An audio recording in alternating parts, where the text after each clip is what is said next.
ఇక్కడ మీది ఈ ఊరేనా? అది గొందిగూడెం కానీ నేను అక్కడ భూమి లేక ఇక్కడ వచ్చి భూమి కొట్టుకున్నా సార్. ఎన్ని సంవత్సరాల నుంచి ఇక్కడ నివసిస్తున్నావమ్మా? 30 సంవత్సరాల నుండి. 30 సంవత్సరాల నుంచి ఇక్కడ ఉంటున్నావా? అవును సార్. నీకు ఎన్ని ఎకరాల పట్టా ఉందమ్మా? 6 ఎకరాల పట్టా? 4 ఎకరాలు 40 సెంట్లు సార్. వచ్చిన ఫారెస్ట్ అధికారులు ఎవరమ్మా? ఎవరు వచ్చి పీకారు? మీ ఫారెస్ట్ అధికారులు ఎవరు వచ్చి పీకారు?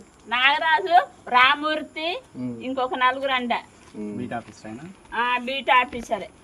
పీక్ ఏమన్నారమ్మా? ఏమన్నారు, మాకు రేంజర్ గారు మాకు ఆర్డర్ ఇచ్చిండు పీకేస్తానా, ఎవరు మాట్లాడటానికి వీల్లేదు. పత్తి పొలం వేసినప్పుడు చూడలేదా వాళ్ళు? చూశారు, తెలుసు, మొత్తం తెలుసు. పత్తి చెన్ని ఎంత హైట్ వచ్చిందా? వచ్చి అక్కడ ఉన్నది సార్, తెచ్చేసాము. ఎంత హైట్ వచ్చిన తర్వాత వచ్చి వాళ్ళు పీకారు, పీకేశారు. ఖాతా పోతా దశకు వచ్చిన తర్వాత ఖాతా తీసుకొచ్చారు. క్యాష్ గౌడ్ కాదు కదా, వాళ్ళు పేదోళ్ళే.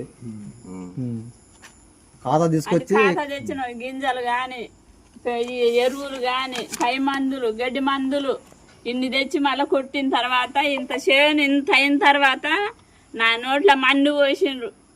నేను ఆ అప్పు నేను ఎట్ట కట్టాలా, ఏం చేయాలా?